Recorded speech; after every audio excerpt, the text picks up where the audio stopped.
So yun, good afternoon mga ka-viewers at welcome back ulit sa aking YouTube channel. So mayroon tayong repair ngayon. At ito po ay isang stand fan. Yan, ang brand naman ito ay tawag nito. Yung kanyang brand mga ka-viewers ay Kiwa, Kiwa. Ayan o. So Kiwa yung kanyang brand mga ka-viewers. Yan. So reklamo ng may-ari nito ay walang power. Yun, hindi na gumagana dahil hindi umikot yung kanyang LEC. Yan, walang power. Pero nung ang pagdating dito, yan nung tinitest ko, malambot naman yung kanyang shafting at wala naman siyang hindi naman siya kalog mga kabers yan. So, yun na lang, hindi umiikot at wala kahit ugong ay wala daw sabi ng may-ari. So, nung ito ay natest ko mga kabers, may problema yung kanyang motor. Yan. So, may problema na yung kanyang motor mga kabiyos nung nat-test ko siya. Yan o.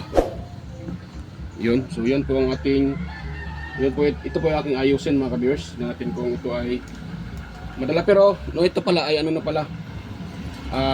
ito pala ay motor na talaga na check up ko na. So pakita ko sa inyo na motor na ang problema niyan mga kabiyos. Yan. So ayusin pa rin natin yan, pero hindi na mismo yung motor, kundi magpalit tayo ng motor. Yan. So meron naman akong pangpalit dito. Ito mga kabirso yung pangpalit ko ng motor. Ito. Yan o. Ito yung pangpalit ko dyan na motor. Yan o. So ito galing ito sa Dowel. Dowel yung brand na table fan. Nakuha ko sa table fan na Dowel. Yan o. So medyo ano lang sila, magkasingkapal lang yung So yan o. Magkapareho lang yung niya. So pwede naman ito dahil pareho lang naman yan dito yung ng motor, yung kanyang pinaka yung lapad, pareho lang sila. So pwede ito gamitin dyan, isalpak dyan. Yan. Yan. So, pero bago pa tayo dyan mga kabers, mag start intro muna tayo.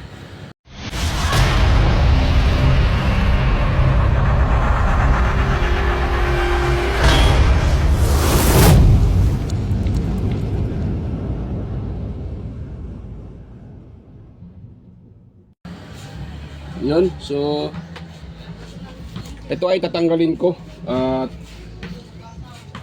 lagyan ko ng panibagong motor o ibang motor.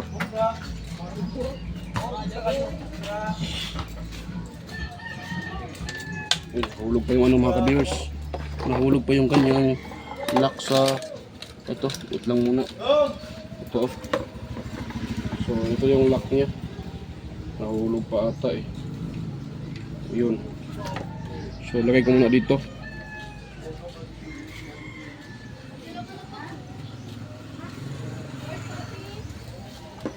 Yan, so magpalit tayo dito ng motor. Yan, agyan ko muna ilagay. Tsaka yan. So, kuha tayo ng ito, paglagyan natin.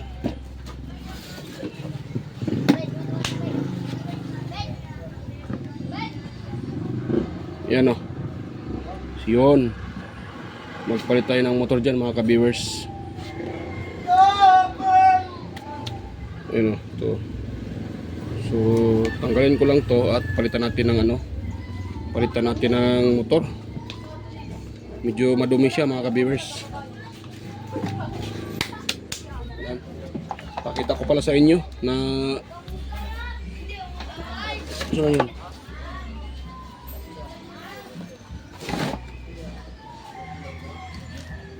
Yun. So pakita ko pala sa inyo na sira na yung kanyang motor. Yun o. Yun. Tapos testing natin. Kuha muna ako ng ito. Para din klaro. Ganun lang Ayun.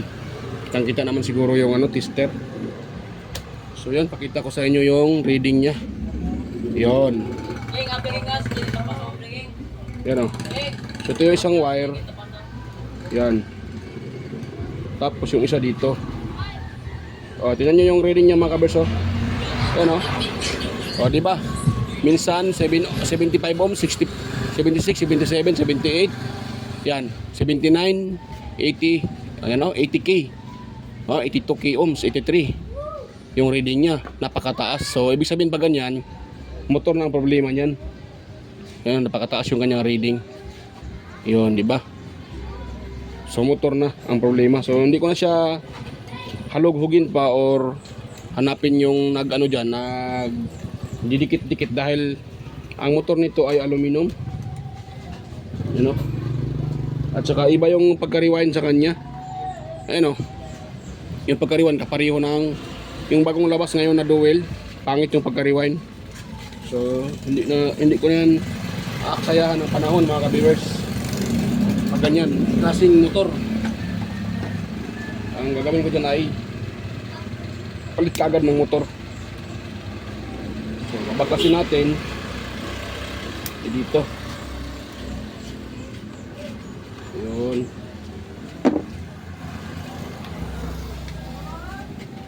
Yan o. Yan, bagan na muna natin dahil madumi pala yung kanyang motor. So ang motor nito ipakita natin sa may-ari. Bigay ko sa kanya. At isa pa, alam na naman niya na motor talaga ang problema, pinapakita ko kanina.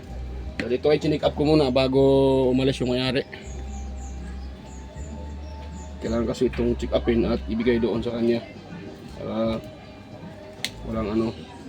walang negative comments, diba? So kung iwanan niya, hindi niya kukunin, hindi sa atin na. Pero aluminum ito eh. Parang aluminum to eh. Yung brand naman niya ay Kiwa. So ito ay hindi pa makabisa sa kanya pa talaga tong motor. Hindi pa ito na, you know? Oh, isa lang yung gamit nila na motor. Ganun yan oh. Parang nidik motor yung gamit nila. Yun ang ganito na rin pala ang gamit sa Kiwa ngayon, bagong labas na Kiwa. Makita mo nyo rin ito sa motor ng ng Dual. Yan, sa Dual ganito din gamit nila yung bagong labas. Yan, ganito din gamit nila eh. Sa ating mga linisan dahil napaka dumi. Malikabok. Hindi nilinisan. Sa ating linisan mga ka-viewers.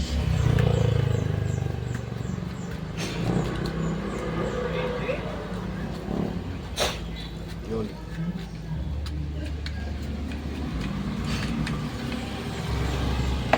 Yan, so medyo na nakuha na yung mga alikabok. So ito ay kakatingin ko dito. Ito paputulin ko dito mga ka-viewers. Yan, bigyan natin sa may-ari. Ito gagamitin pa natin itong kanyang itong kanyang switch ay gagamitin natin ito mga ka-viewers. Yan, itong gagamitin. So paputulin ko hanggang dito. Hindi na ako maghihinang dyan. Ko na lang, i-connect ko na lang yan, dugtong dito. Hindi ko na ako maghinang. Iniwasan ko maghinang mga ka-viewers, masakit sa ilong eh. Pero kung yung ni-repair ko ay Bluetooth speaker, so kailangan tagang ihinang yun. Ito, pwede mo naman hindi ihinang pag itong wire lang ay idugtong mo. Basta ayusin mo lang pagdugtong, pwede na yun siya mga ka-viewers. Yan. So nga pala, sa mga bago pa lang dyan dito sa aking YouTube channel, huwag niyo pong kalimutang mag-subscribe sa aking channel at huwag kalimutang pinutin yung notification bell at ilagay nyo sa all para ma-notify kayo pag mayroon tayong bagong upload. Yan. Tigit sa lahat, huwag nyo kalimutang i-share sa iba yung ating video para makatulong tayo sa mga gusto matuto at mag-DIY. Yan. Yan.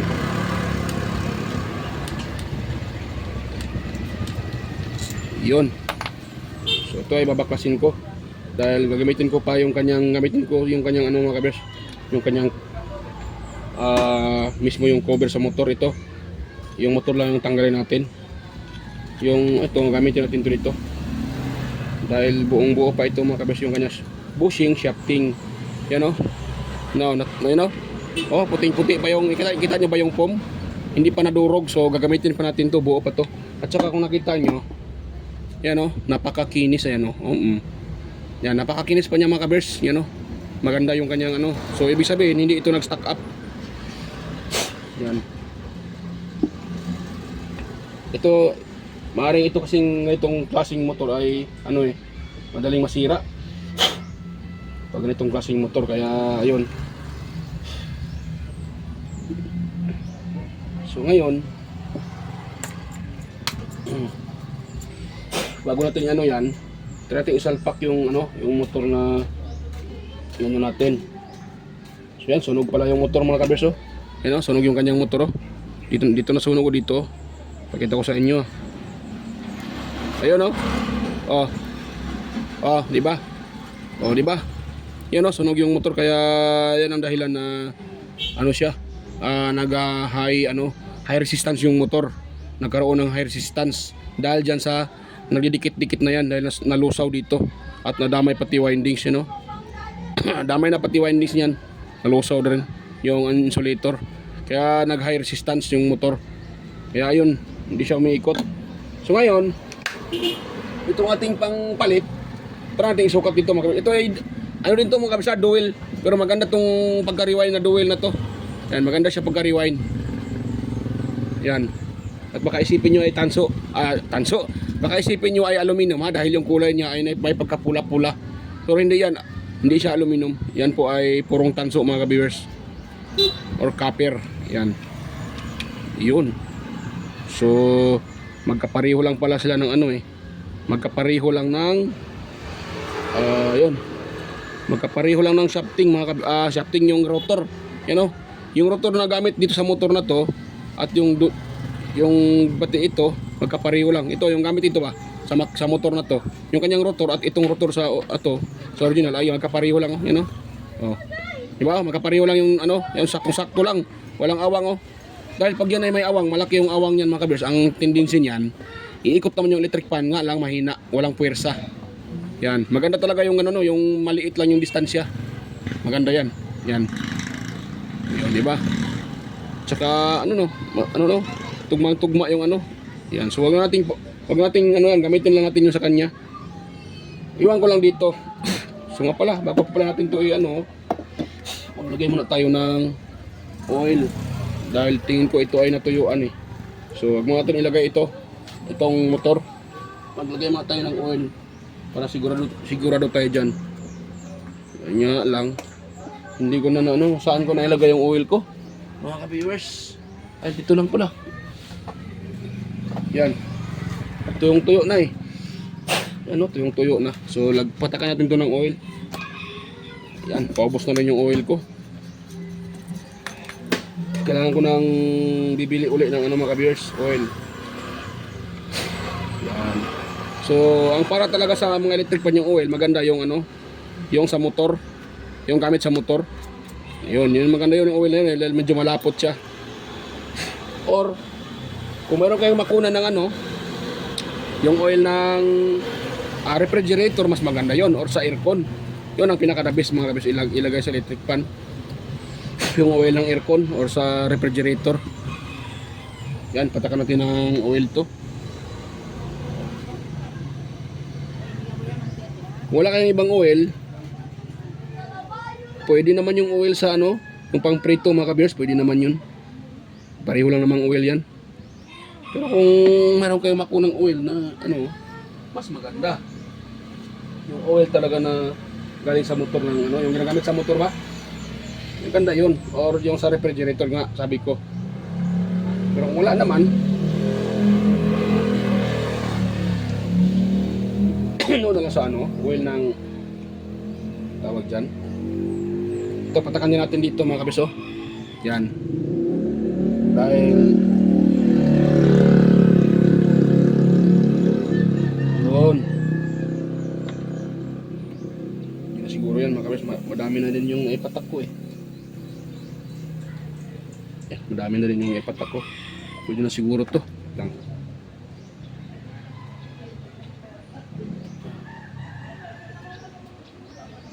Yan, ganun. Tapos pero tuyong tuyo, eh. Tuyuan to ng langis, eh. At tagalakas daw kung electric pan na to, mag-isang taon na rin daw.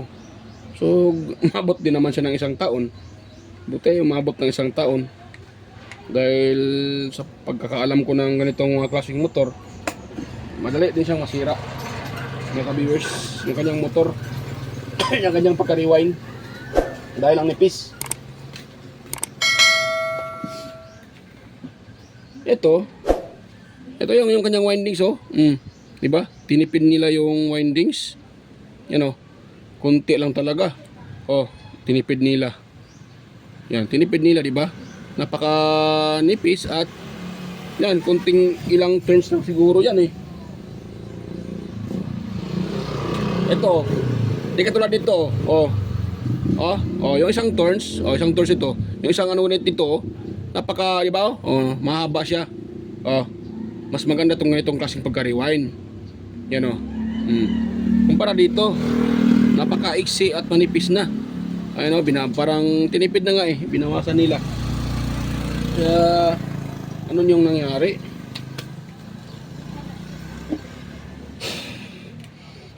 Yun. Parang madumi pa nga eh. Yun. Yan, salpak na natin to mga ka-viewers. Salpak natin yung motor. Yan.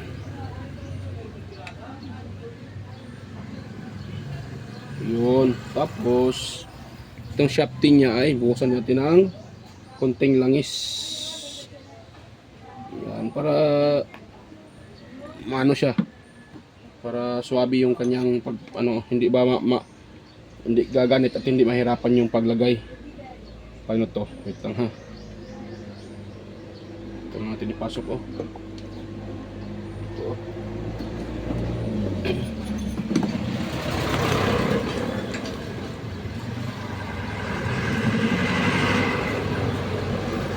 Panik pala. Ito na sa baba. Kursado yung ano. Maganda dito sa baba. Yan. Ayun. Tapos sabay ikot. Hindi pala kita yung ginagawa ko eh. Yun ako na. Yan yun. Para kitang kita. So yun. Sapak natin. At tingnan natin yung distansya kung mayroon ba tayong mahihila. Ayan. Wala mga ka-viewers. Wala tayong nahihila. Kaya magbawas tayo dito. No choice tayo. Hindi magbawas tayo ng spacer. Ayan. Dahil wala akong nahihila eh. Yan, bawas na dito ng spacer.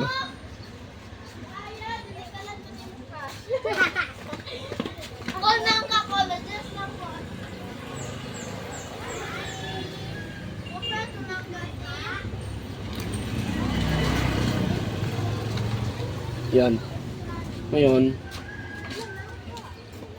lagay tayo uli ng spacer. Mga ka-viewers.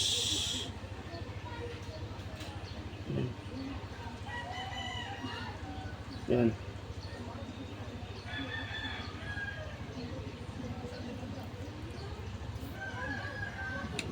Ay, nahulog pa tayong isang ano eh. Spacer eh. Nabitawan ko. Saan kaya isa mga ka-viewers? Nahulog pa yung isang spacer ah. Nawala bata. Yung barok na.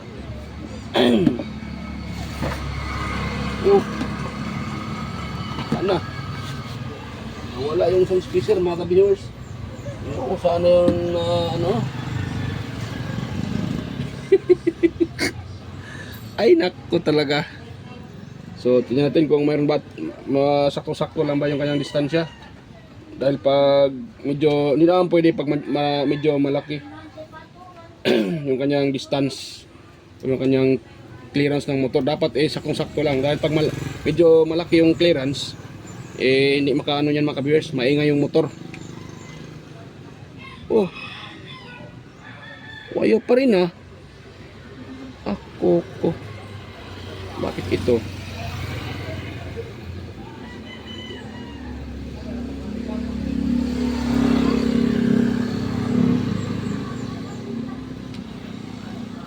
So, wala pa rin. Ayun, wala pa rin mga ka-viewers ha. Wala pa rin mahila. Limbarok na talaga.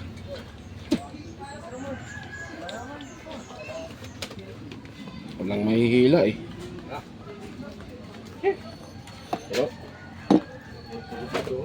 Ha?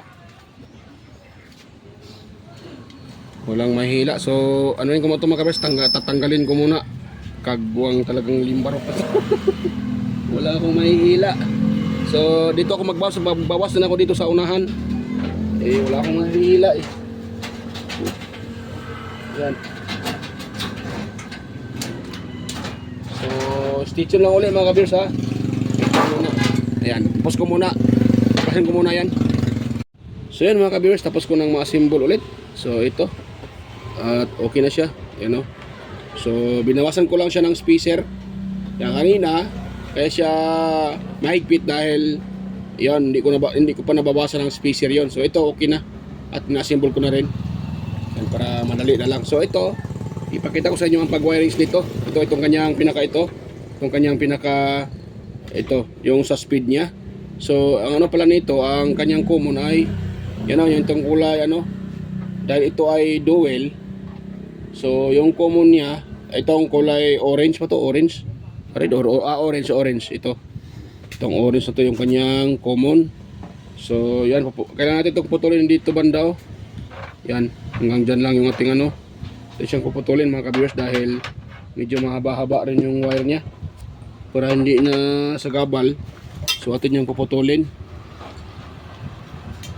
Yan. Yun. So yan.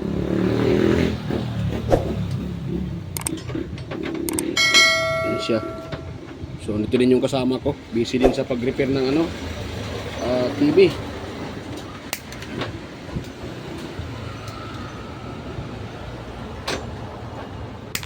Yun. So atin lang itong balatan mga ka-viewers. Yun. Ito kahit hindi nyo na hindi nyo na hinangin, pwede lang naman kahit hindi na hinangin. So walang problema pag ganito. Kahit huwag nyo nang hinangin, pwede naman kung wala kayong panghinang. So kung mayroon naman kayong panghinang, pwede nyo hinangin. So ito hindi ko hinangin para makita din ng iba. Sakaling wala silang panghinang, ganito lang gagawin. So ito naman, ito yung ano niya itong sa speed, itong sa kanyang selector switch or pinaka ano niya switch ito. So ganun lang natin yan mga kabers. Ganun yung forma. Ganun nataagi, ganun ganyan yung forma niya.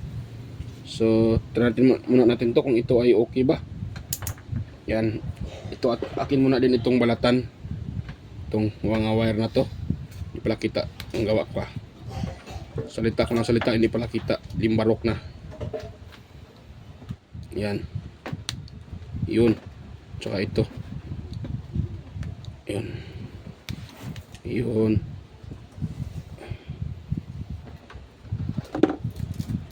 Yan. So ito yung line to. Dito tayo magte-test gamit ating tester.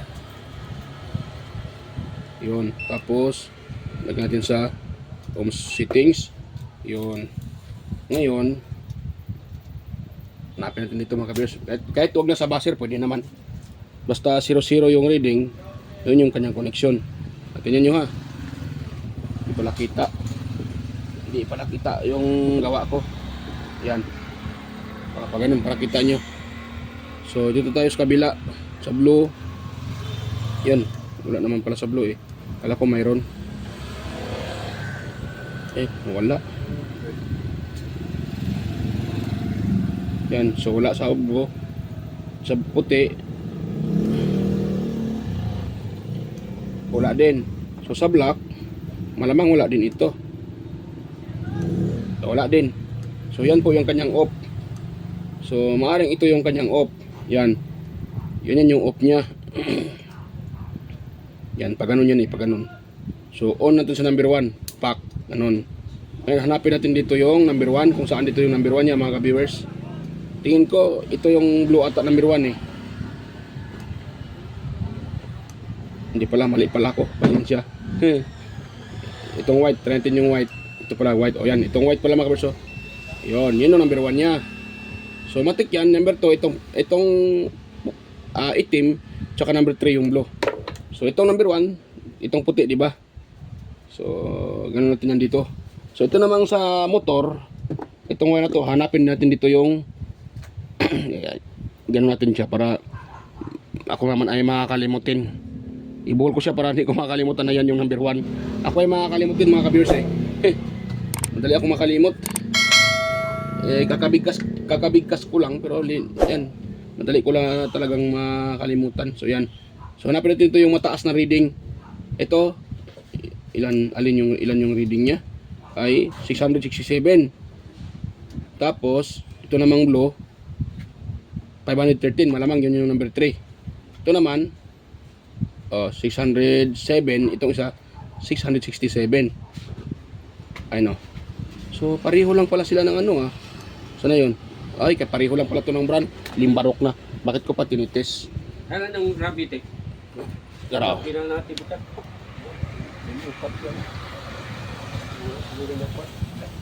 So yun, ito yung number 1. Pareho lang pala sila kasi pareho silang dual eh. Pasensya na mga kabersa, pasensya na. Kaya nakalimutan ko sa pareho lang palang brand, kaya pareho lang, siyempre magkapareho lang talaga yung color coding. So ganyan natin. Pero wag pa rin tayong magpakampante diyan. Kailangan din nating i-test itong kung saan yung number 2 dito. So siyempre hanapin natin yung number 2, di ba? Ito ata yung 607 eh. 500 pala. Ito itim. Ito yung 607. So tama na, itim din dito sa ito sa switch niya ay itim din. So siyempre yun nga, magkapareho naman. So kadalasan talaga basta parehong brand, magka-color coding yan. Basta same brand. So yan na natin, mag-wiring na lang tayo dito. Dahil na-confirm naman natin na yung ginagawa ko lang kasi ay paniguro lang ba. Baka naman nag-iba yung kaya mas maganda yung maniguro tayo. Yan. Yun, tapos so yan ko lang dito kulay sa kulay. Pati ito. So pakita ko na lang pag ito ay madugtong ko na lahat mga kabersa at ma-symbol. So yan. Stay tuned lang po kayo. So yan mga kabersa, okay na. Na-symbol ko na at hindi ko na muna nilagay yung yung screen dahil napakadumi. Kailangan yung linisan mga kabers. Madumi yung screen. Kailangan linis. So ito na lang muna. Ito, yan. Testing na natin yung yung ginawa ko na electric fan. So pag natin siya mga kabibers para gabi na eh. Naabutan tayo ng gabi. Kaya na pa tong anong oras yung kanina. Hindi ko kasi siya tapos dahil ang daming may iba din ginagawa. So yan. Yan gumana na kagad. Ikot na siya kagad mga kabibers. Kita nyo ba? Yan yan. Op. 1, 2, tsaka 3. Yan. So good na mga kabiyers, gumana na. So yan, okay na siya. So yan, kung sana ay meron kayong nakuha konting idea sa aking i-share. So sana wag yung kalimutang mag-subscribe mga kabiyers at pindutin yung notification bell, ilagay sa all para automatic ay ma-notify kayo kagad sa mga video tuwing tayo may upload. At wag din kalimutang mga kabiyers, i-share yung ating video sa iba para makatulong tayo sa mga gustong mag-DIY. Yan, at higit sa lahat, kunting hiling lang po, sana wag yung sana wag yung i-skip yung mga ads na lumalabas sa aking mga upload. Dahil yan po ay malaking tulong na rin sa akin bilang isang content creator. So yan, bye-bye na mga kabirers, at yan, bye-bye na po at good night po. So kita-kita tayo ulit sa aking next na mga upload. So bye-bye po mga kabirers.